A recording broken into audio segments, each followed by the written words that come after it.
If you're hungry, Stefan's got supplies.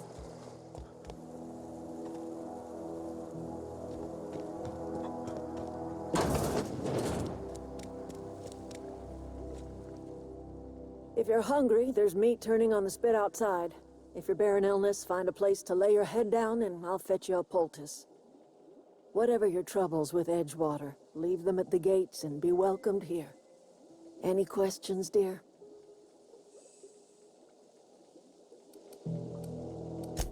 I have been called that, among other things. Green Thumb, grandmother, the strange old lady who keeps flowers. But yes, Adelaide will do just fine. Excuse me, Miss McDevitt? Sorry, it's just... You got such pretty trees in here. Why, thank you. You're Robert's girl, aren't you? I remember when you were but a sprout. Thomas speaks of you often. Are you staying long? You should try some of my tobaccorn tea. I brew it in an old spittoon, but it's been cleaned.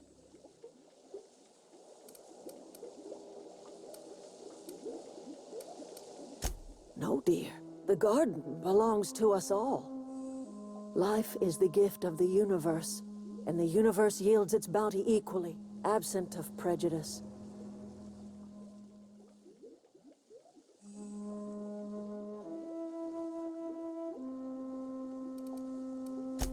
The soil around the Vale went sour years ago, but I found a way to sweeten it back up.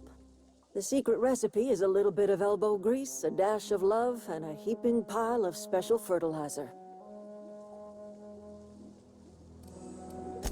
A home for anyone who's ever turned their backs on Edgewater. A home for those of us with nowhere left to go and nothing to lose. So, like the spores of the puffball, cast on the wind and alighting on fresh soil, we put down new roots. It is an unpleasant story, dear. But the short of it is that sometimes one wakes up and realizes the place that was once her home for much of her life has changed. The home in which we spent our lives has left us behind, and so we must move on. And that is as much as I will say on the subject. Reed Thompson, you here on behalf of that cold-eyed reptile? Let's hear it. What's Reed's idea of peace, then?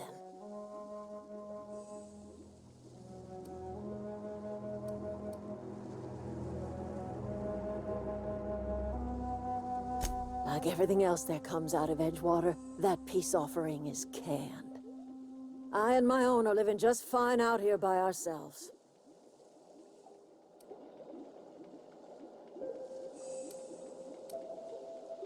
He would do such a thing.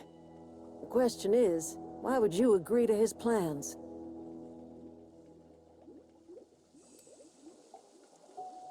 Cannery's got a regulator. You want ship parts, you ought to rip them out of the cannery's guts and leave us be.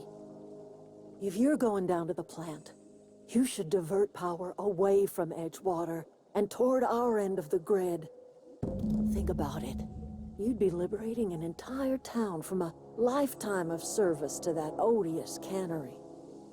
Seems the sort of thing a hero would do.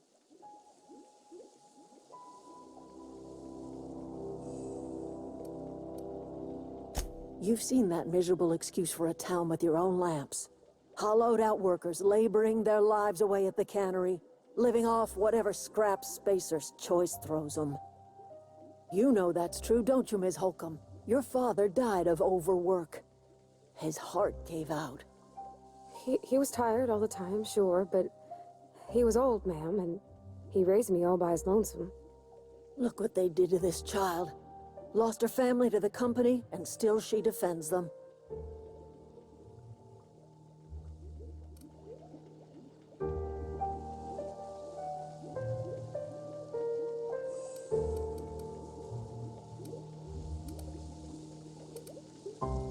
Life in Edgewater grinds to a halt. The cannery shuts down, workers desert in droves, and our own little camp grows and thrives. You bring power to Reed's town and you'll be killing us. Reed knows it. He's counting on it.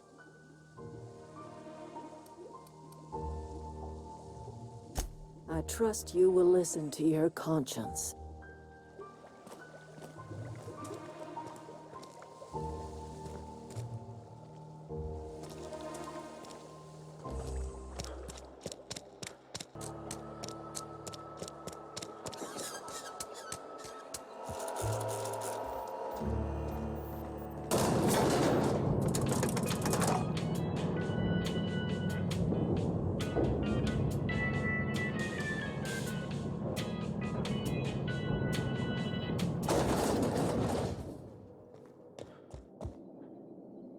Something on your mind? Go ahead.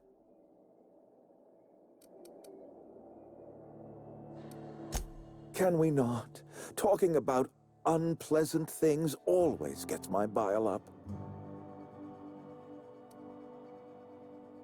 If I had enough medicine to treat everyone who fell sick, I would, but I don't. I can't save everyone. So I have to choose.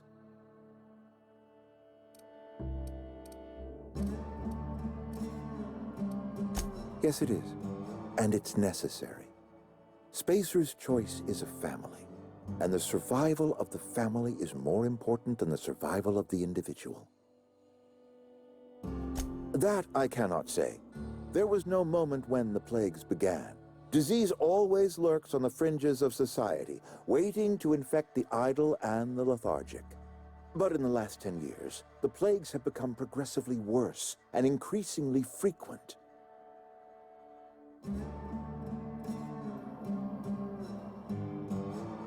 Corporate doesn't like us using the word should. It encourages the imagination. I believe plague is a test.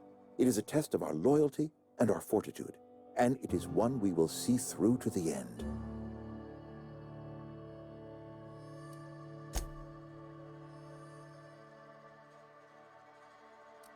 Go ahead. That you are not one of us may work to your advantage. Adelaide and her folk loathe the people of Edgewater, you see. I admit the fault was mine. I'm about as diplomatic as a bristling canid. I just hope Adelaide and her folk will see their way past my flaws and return to town.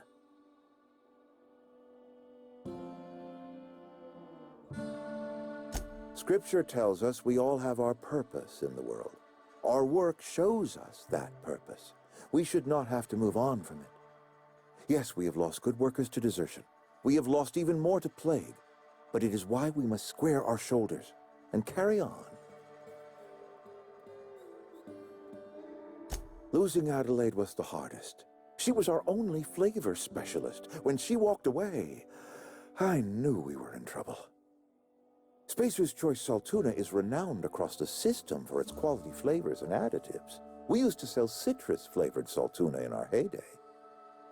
Ever since Adelaide left, we have been reduced to selling unflavored and spearmint. Go ahead.